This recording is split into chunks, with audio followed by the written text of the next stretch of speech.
Well, my girl's out doing her girly shopping, and we're both kind of hungry and we're both kind of lazy, so I'm just trying to figure out what to get for tonight's lazy man meal, which I haven't been done in a while because I've been lazy about it. But we'll go snoop around and see what we can put together for you guys for another quick, easy, and healthy lazy meal. Just waiting for William.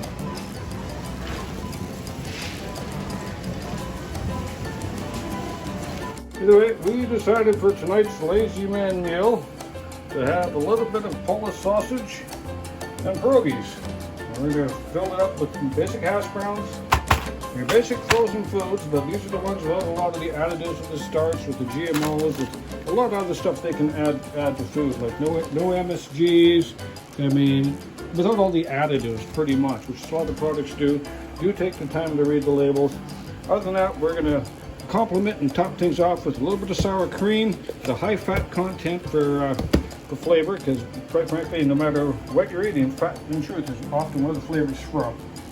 Okay, we're going to use a little bit of Havarti jalapeno, mixed with sprinkles, tomatoes, some fresh chopped onion, a little bit of apple, green peppers, real basic spicy. We're going to cook with canola oil this time, fresh ground pepper, a little tomato juice.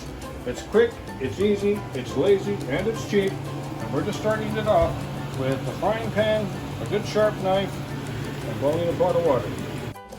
Alright, just a heads up, a little oil in the pan, frying pan, get it hot, pot of boiling water.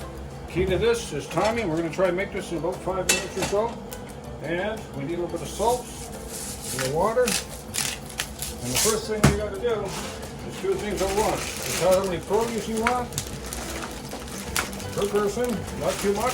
Now pierogies, you put this into water once it's boiling, see how they're sitting on the bottom? You'll know when they're ready because they'll start to float right on top and they're done. Okay, and it's quick and easy. Now our hash browns are going to be on par in about 6 to 8 minutes because that's total cooking time. So just again, you have to split out and share. This is in the oil, watch it for spitting back onto you. This is going to be on a higher heat. This is going to boil. You just leave this outright to boil. This you want a medium heat, not quite up high to boiling, but about 3/4 of the way, because you're using a frozen food. You're going to be thawing it and cooking it, and you're trying to get it done. Look at these split. Get the rest of your prep done. Most of these sausages come smoked, double smoked, or pre-cooked in some way, shape, or form. So basically, you're heating it, not cooking it. It's already cooked. Simplest way to do a sausage, cook it in half. Now, anytime you're doing pierogies, it's generally better with an onion. They fry it better with onions. You don't have to worry about getting it too fine or too thick. Just chop it up enough that you're going to get a good, even basic cook. You know what you can do with these? Toss them right in with your hash browns with that oil. And as it all cooks and shrinks and melts, the flavors, the essence, everything else is just going to get right into there and start rocking for you. Don't worry about stirring it in. You leave your hash browns down there and just start the process of cooking. While that's going on, what kind of cheese is that? This is a jalapeno cheddar. Oh. Okay, it's got various flavors of jalapenos. Is it spicy? I don't like spicy. It's spicy without the heat. Okay, because anything in a dairy products takes the heat out of the enzymes. It leaves a flavor, but takes the real heat away. But most things that would normally have heat on their own, because that's what dairy products do. That's why anytime you have anything too hot or too spicy, you take it with butter, you take it with milk, you take it with ice cream, you take it with sour cream, etc. And just as it's heating up, starting to turn the color, starting to thaw out. Every 20-30 seconds, just give it a mix up. Send your pierogies. Only be 3 or 4 minutes and your pierogies are on the floor already. Just give them a light little push, not so much of a stir. Make sure they don't get stuck to the bottom. We've had her 3 to 4 minutes now, almost 4 minutes to boil. We're turning the pierogies right off. These are about 3/4 of the way to their cooking. So we're just going to push this all off to the side right now. And we're going to touch off just a little bit, not too much more cooking oil on the side, just to spread that out a bit. And now, we're going to get our sausage cooking. And while that's cooking off, and we're kind of using this as a dam or bridge, keep this off to one side. We're going to turn the heat down just to a medium heat, down a little bit, not a low heat, still a medium heat. We still want it hot because this is already pre-cooked. This is already hot and just about finished. Now what we're going to do is just throw in a little bit of extra flavoring, a little of our extra color and a little bit of different texture, just so we can have a little more of a presentable lazy man meal. A little extra nutrition, content, and just plain make it a little more palatable. And as a combination of these flavors, they should complement each other very well. Yeah. Quick, easy as lazy, plus you can have a good chip next. Okay. Now these. It's very colorful. Now we're adding a vegetable. Okay, this was frozen. We've gotten it dry. We've got it heated up.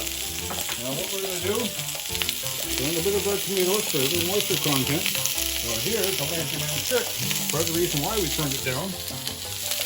Okay, so we just stir off. Okay, that's not going to burn. Now, what we have to do, we're going to separate. You can throw in a splash of water. Just a little bit. Just off the top. Okay, and while that's in there, we're just going to cover that up for a second. We're going to steam those vegetables for about 60 to 90 seconds. There's a proper lid there. Okay, and while that's doing that, I'm going to drain the water off from the pierogies, because as soon as I flip these sausages over, everything's going to be coming out of that pot, and we're going to fry the pierogies for about 60 seconds in each side to give them a little bit of crispness. Our lid. Everything here is looking really good. Now these vegetables don't need to be boiled or cooked. They're basically being blanched by definition. Again, the selection, the meal portions, whatever, isn't really that important. Now all we're going to do, we're leaving the meat in. We're just going to flip it over just a bit. But the whole idea is to get all the rest of it out, because it's actually ready. Now you can cook this and brown this more if you want, if that's your choice. It all comes down to what your preferences are for flavor and presentation. But we're not quite done with the flavors there yet anyhow. That's not important. Now we're going to take our heat back up to a high medium heat, not a boiling. And we're just going to crisp these things up just a little bit now. Okay. While these are crisping up, have your cheese ready. But as soon as we flip these over to the other side, this is where your cheese is going on. Now this is going to be about 60 seconds on each side. A little longer if you want to get them brisker, crowner. I mean, some people like it really crunchy, some don't, just like French fries. The only thing we're going to do is take advantage of this variety. Now, that steaming process we started with initially, well, this is a good time to work in a little bit of our spice, in this case green onion. And as far as spice goes, myself, just for flavors, classic perogies.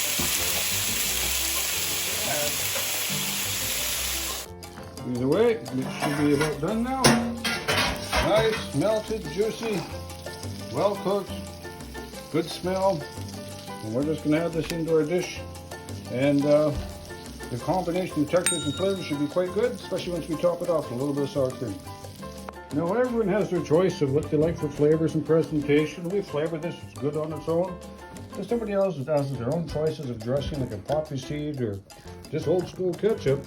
Just make sure that anything you do add, if it is their choice to add or your own, that you get just a good, proper presentation down. And don't overpower anything, especially with ketchup. You know, in fact, I'm just doing this as an example. I'm not a big fan of ketchup on other than French fries or some vinegar. I just want to give you the idea that anytime you're affecting anything for presentation, just in fact make sure